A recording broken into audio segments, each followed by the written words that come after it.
your neighbor and repeat after me. Say, neighbor, I am somebody.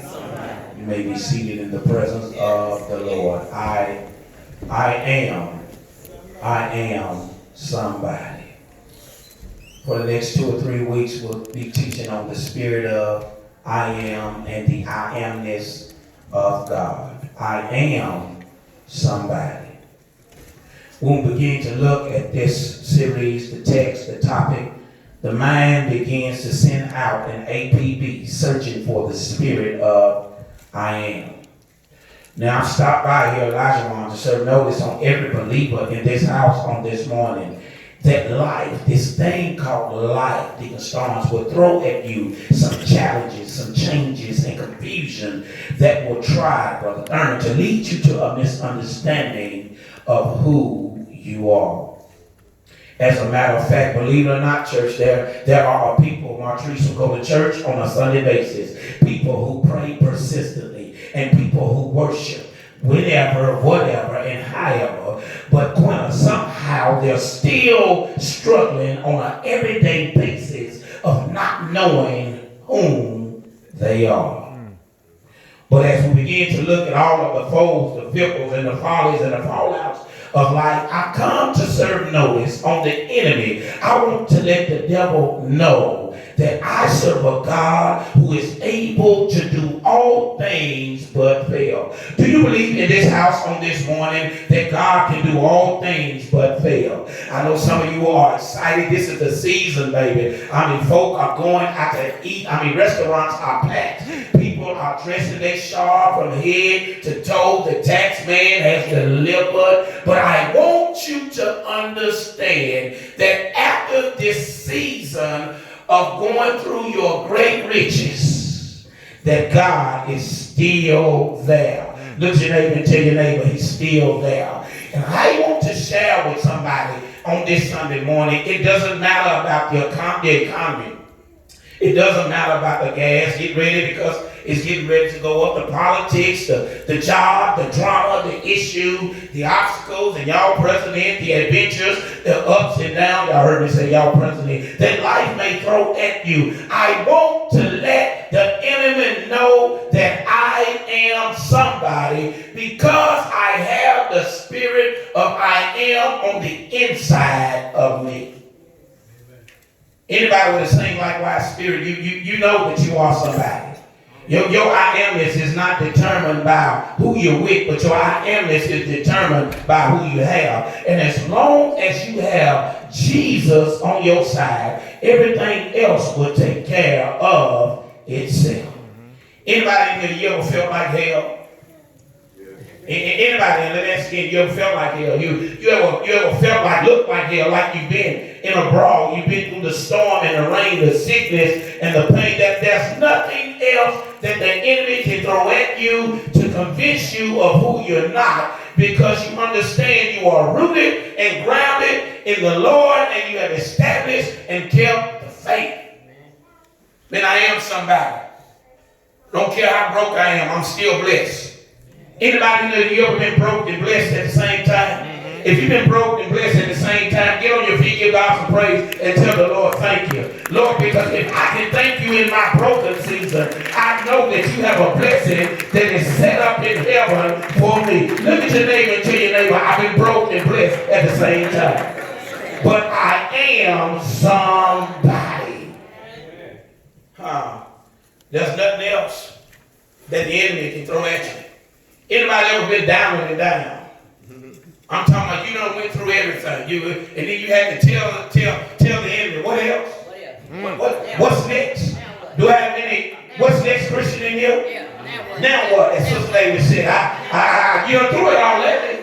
What's next? Tell me what I ain't gonna believe. Because I done been through the storm, I done been through the rain, I done dealt with sickness. Is there anything else you want to throw at me? Because at the end of the day, I'm still a child of the Most High God. Do I have anybody that don't mind nudging your neighbor and telling your neighbor, I'm a child of the Most High God? If you need it, God's got it. All you got to do is ask and it shall be given. Seek and you shall find. Knock and the door shall be open. Somebody shout, I am somebody. Yeah, I may not dress like you dress, but I am somebody. I might didn't get what you got on your taxes, but at least I got something that didn't have to pay them nothing. I am somebody. I might not work where you work at, but I am somebody. Be careful when you try to measure up God's people, because at the end of the day, we are. We are somebody. You got to believe in yourself. You should not depend on somebody telling you that you look good. You ought to be able to stand on your feet right now and tell yourself, I know I look good. I look good because of who I belong to. And the church says, you better be confident in yourself. Tell your neighbor, I know I look good. Yeah, I'm all right. I'm all right. I am somebody. But I know beyond the shadow of a doubt that I am somebody. It's personal, y'all, because of what I have. Not because of what I am, but because of who I am. Who I have. The text, y'all, has been tailor-made to teach us that in spite of God empowering us to be able to understand the because of, here we have Moses. Now you got to know your history now. And that's why I tell people, be careful of whom you say that God can use. Be careful talking about folk. Be careful mistreating folk, because you never know, them same people that you talk about on today, you might need on tomorrow. Look at your neighbor and tell your neighbor, be careful when you talk about God's folk. Be careful when you talk about God's folk. Don't put your mouth on God's folk. If you got a problem with God's folk, you better go to God about it and leave with God and let God deal with it. Here in the text, Brother Terry, we have Moses. Moses was different. Moses had a speech impediment. In other words, Moses, he stuttered all the time. But what excites me about the story of Moses, and Moses being scared, because Moses was getting ready to be put up against a task that he didn't think that he could handle, because he had a problem with talking. But see, this is what happened. When you have some issues about yourself and you're not feeling confident in yourself, God will speak for you. Am I right about it? God will speak for you. Here in the text we have Moses. And remember now, Moses the murderer, Moses the stutterer, Moses the major prophet, beginning to be used by God to deliver the still message to Pharaoh, the Egyptian king, to let Israel, the chosen people of God, go. Isn't it funny, y'all, how God can turn a nobody into somebody? Think about what I see. It's the people that you least can expect that God begins to use. At the end of the day, you heard me say a million times, I'm just a nobody trying to tell everybody about somebody who can save anybody. And I want you to leave out this place on this Sunday morning knowing that you are somebody because who you have on your side. But God chose to use Moses, and the people were laughing because they thought that Moses could not be used by God. It's funny, y'all, how God can turn a nobody into somebody so that the nobody can get the message to somebody. First off, in I am somebody, there's something called authentic. Authentic is the original. Maybe in your world it's a throwback. I remember a time when I went to Mexico, and there was something very crazy that happened. I thought that Los Maracas and Los Palmas and Taco Bell was the real Mexican food. Until I was in Mexico. And I went to a hole-in-the-wall Mexican restaurant. Let me share something with y'all. Los Palmas and all of these places that pretend to be the real deal, they don't have nothing on the authentic flavor. In other words, the original flavor of Mexican food. I mean, I tasted it and I was like, oh my God. I've been getting robbed all these years thinking that I was really eating true Mexican food. I just want to deposit in your spirit on this morning that when you begin to realize that you are somebody, you understand what it is to be authentic. Authentic, Pastor. Bring it down to my level. One of a kind. There's nobody like you, and there's nobody like me.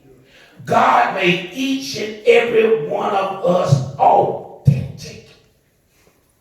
Even though there are those that try to resemble you. I could hear Pastor David sharing with us young folk back in the 80s. He started Gethsemane Baptist Church in 1986. I can remember him sharing with us younger folk, because back then you had the young folk, they listened to the older folk. Now the young folk want to tell the older folk what they want to do, but back then the young folk didn't tell the older folk what they're going to do, because the older folk would give them something. Church says, but I remember, Jamie, back in those days, Gethsemane, 408, Linton Avenue, Little Gethsemane is what they called it. I remember Pastor Davis sharing with each and every one of us youth, telling us, whatever you do in life, do not try to be like somebody else. Be what and whom God has called you to be, because when you try to be like someone else, you are accusing God of not knowing what he created when he created you. Amen. Did I lose anybody? Authentic, original, tailor-made, God-made. That's why we can go through what we go through in life. Listen, it ain't worth jumping off no bridge. We ain't jumping off no bridges. We ain't committing suicide. We ain't giving up, because we understand that we are God-made. Look at your neighbor and tell your neighbor, I'm God-built. In other words, God built me to be able, Mike, to go through anything that the world throws at me. When you try to be like somebody else, you lose your value. I don't want to be like the Joneses. I don't even want to live next door to the Joneses. I want to be the best Marlo that I can be. But when you understand the I amness of God, and you realize that you are somebody, the authenticity of God shows up. What do you mean, Pastor? Authentic, his value. Let me ask you this question in the afternoon this morning. How do you value yourself? You shouldn't have to look towards anybody else but God to put value in you. It's not about what everybody else think about you, because you can spend your whole life trying to please everybody else and you still will come up short. Amen, somebody. Amen. It was value. What do you mean? In verse 1, while he was working, God was working.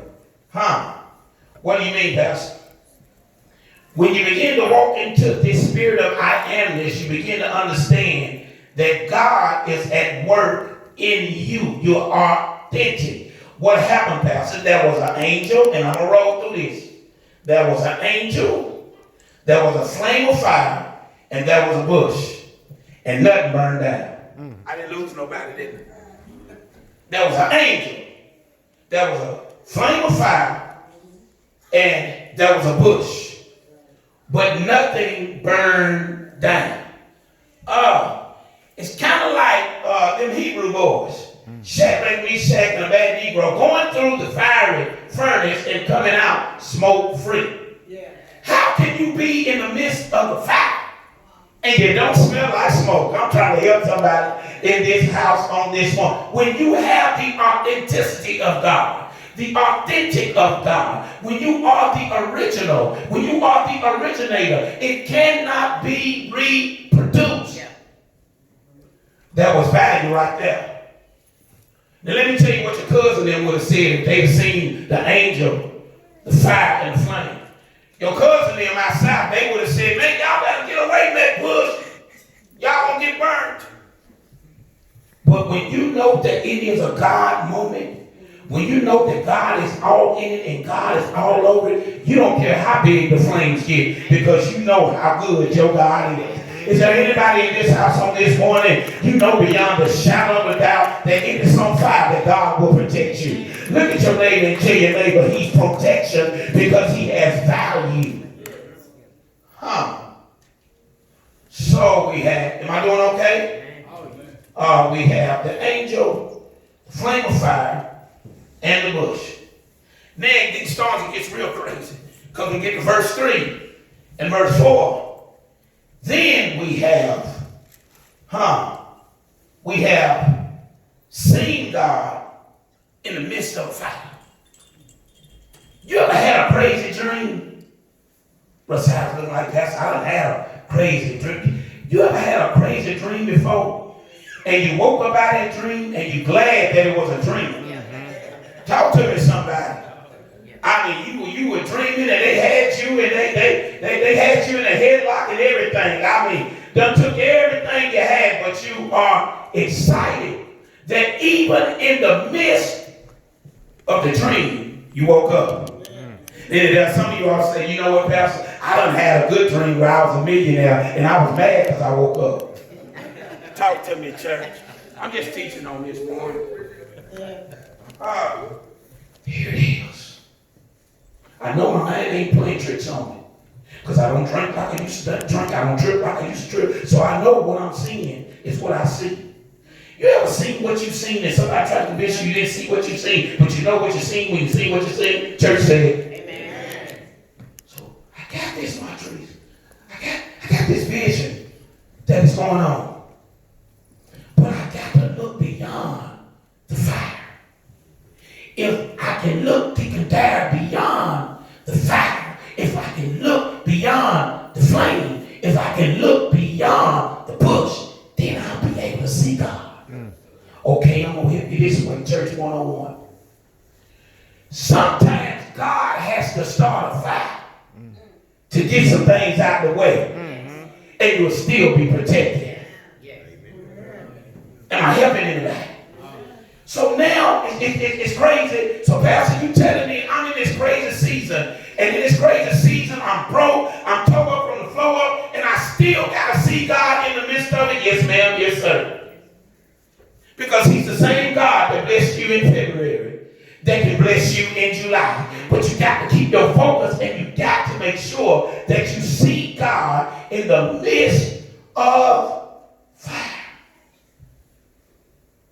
Anybody ever felt like you've been in a fire, but you still seen God? If that's you, you know why you still seen God? Can I help you out on this Sunday morning? The reason why you still seen God was because even when you was in the midst of the fire, you didn't pay no attention to the flame. Look at your neighbor and tell your neighbor, don't pay no attention to the flame. I told you I'm teaching on this Sunday morning. Quit worrying about the flame. The fire is the fire. Don't get caught up in the flame. Don't pay no attention in the flame because the flame is just what it is and you have to see God beyond. Back in the day, they used to say that bad kids, you could tell if a child was bad or not, whether it was raining and thunder and lightning. Because usually they say the bad kids, your kids, your grandkids, you know what I'm talking about. They said usually you could tell if a child was bad because when it began to thunder and lightning, the child will become scared. I was saying with a friend of mine on yesterday, I remember Pastor David, Brother Marvin, talking about little man when he was younger.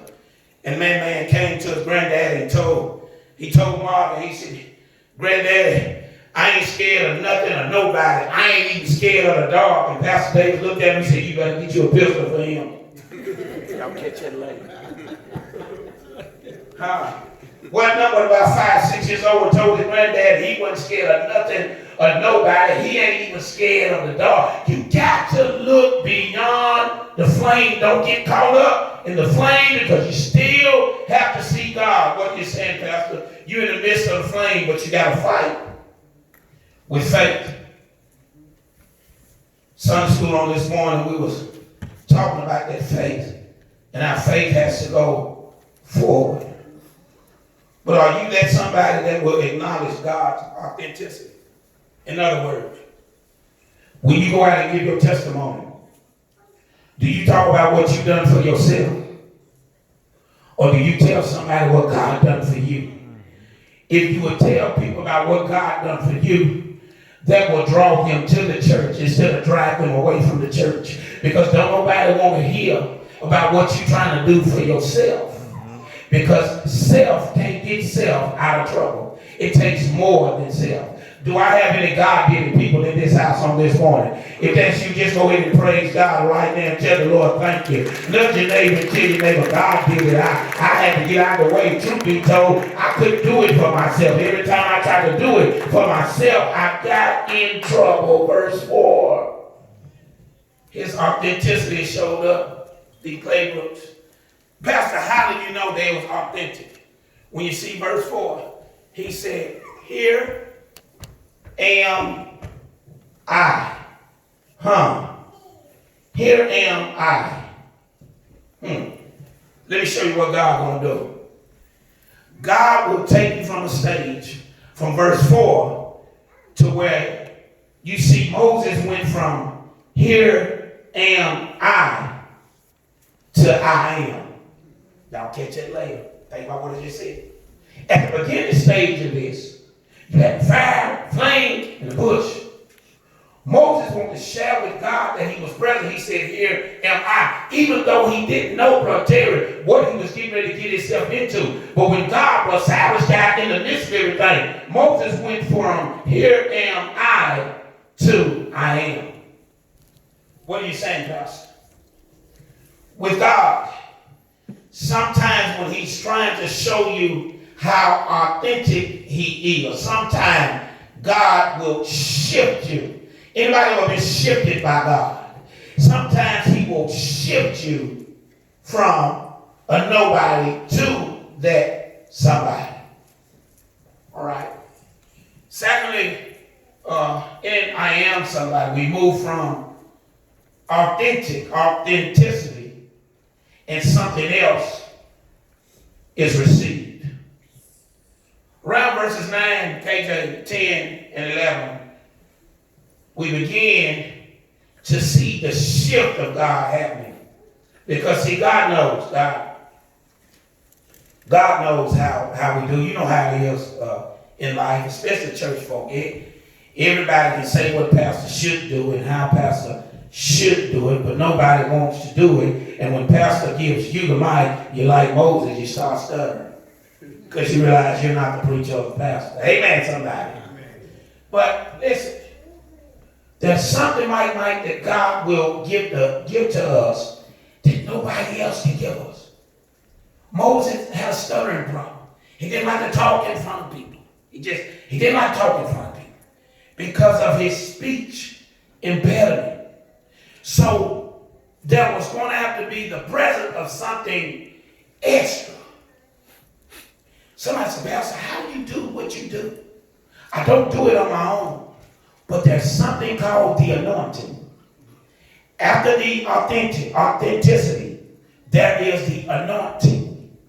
Moses had a speech impediment, and in his physical life, Moses said, man, he couldn't even get came out because he stuttered so much. Moses thought that he could not do it. But that's when the anointing of God, and all the anointing is the power of God. You ever been used by God when you thought you couldn't do it? You think of yourself, maybe in the person that you are on today. I've seen myself singing at home in the shower, not having to worry about who's listening to me, versus being up in the choir and singing in front of people. You thought that you couldn't do it, but when the anointing kick in, which the anointing is the power of God, then you're able to do the things of God. Look at your neighbor and tell your neighbor, the anointing did it. It is the approval of God with the power of God. In you being somebody, you have the power of somebody. A lot of people out here, they looking for a name. That's why you got to be careful with your name. In life, you may have found yourself maybe not running with too many people, because there's some people that have a bad name, and then if you are attached with them, their name begins to be attached with you. But what is a name without power? Think about what I just said. You're after a name, but that name does not have any power. A name without power is a nobody, but a name with power is somebody. Moses was looked at as a nobody because he had a speech impediment and because people thought that he couldn't do what God wanted him to do. But Moses went from a nobody to somebody when he received the anointing, which was power of God. This is what God was saying. He looked down, Pastor James. He said, look here, Moses. I know you got some insecurities about yourself. He says, but I'm looking down on my people. And he says, my people, they are prolonged with pain. He says, my people, they're in pain, they're going through. He says, so I need you to save my people. Moses looking like God. I'm just Moses. My name ain't even good. I don't have any power. God says, don't you worry about that. Verse 8, 9, 10, 11. He says, don't worry about that. I'm going to provide all the power that you need. There ain't nothing like when you're going through somebody telling you that they feel your pain. How can you share with me that you feel my pain and you hadn't been through what I've been through? Oftentimes in life, instead of telling people that you feel their pain, just share with them that you're going to pray for them. Share with them that you want to tell God all about whatever it is that they are going through. Moses here, he was in pain. God's people, they were pained, but God picked out Moses and gave him the authenticity and then gave him that anointing, which was the power of God. And Moses was able to do what God had called him to do. There's somebody here right now. You're saying you're going through something. When you leave out this church on this Sunday morning, I want you to leave out this church knowing this one thing. God is aware of what you're going through. Mm-hmm. Sometimes in life you got to go through in order that you will be able to get to. But make sure that when you are going through a season to where you're going through, it's very vital and important to surround yourself around some people who have the anointing. In other words, some people who have prayer power. In other words, some people who know what it is to praise. Some people who know what it is to worship. Because when you are going through, you got to make sure that you have some power that's beside you that will help pick you up when you are down. Moses looked at all. Moses knew what was going on. God had to share with Moses that he could do it. And here it is right here. Moses had every kind of excuse. His sandals wasn't good enough. God told him, wait a minute, Moses. God told him, wait a minute. He said, okay. He said, take off your shoes. Because this ground that you're standing on, it's in the text, this ground that you're standing on, it ain't no ordinary ground, but this ground that you're standing on is holy ground. And when you begin to stand on holy ground, that's when power begins to show up. And as long as you're on holy ground, you can do all things but fail. Have you found it to be crazy how you go wake up on a Sunday morning and you got a sinus infection, and you got a migraine headache, and you thinking to yourself, oh Lord, how am I going to make it? I ain't going to be able to usher this Sunday. I ain't going to be able to sing. I ain't going to be able to be a people this Sunday because I got a migraine headache and I'm coughing and things. But you came to holy ground. Mm-hmm. And when you step foot on holy ground, that headache began to ease and that sickness began to go away. You want to know why it went away? It was because of the power of God. Am I helping anybody? So after the authenticity, after the anointing, then we have the authority. So, oftentimes, some of us have had to straighten somebody out in life. Look at your neighbor and tell your neighbor before you was always saved. Tell your neighbor before you were all the way saved. You had to share with somebody. Be careful how you come at me. Talk to me, church. Because I ain't always been saved. I heard that. Yeah, I've heard it, brother Side. Pastor, I ain't gonna always be able to deal with sister so-and-so talk crazy to me. Pastor, you better calm your deacon down. You better calm. And the church said, you ain't gonna be able to come to me like that. Listen. Moses at the end, he was struggling because he felt like, Pastor Davis, he didn't have the authority to do what he was doing. You can't tell me what to do. It's funny how people will go to church and try to tell the pastor what he can and can't tell them and what they ain't going to do.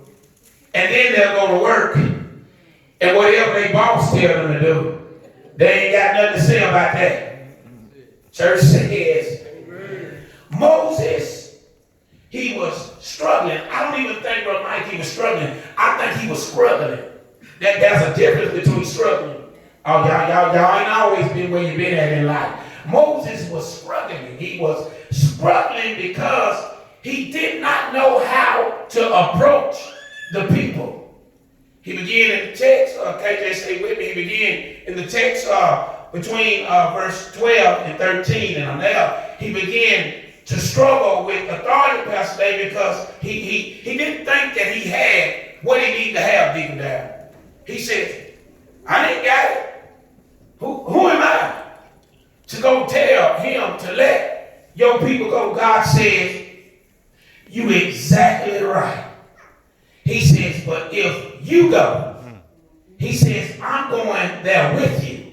He says, and I give you the authority to go there and to tell Pharaoh to let my people. Moses, he was trying to back up. He was trying to back up. He said, God, what am I going to say to the people? God says, I got you. He says, this is what you're going to tell them because I have the authority.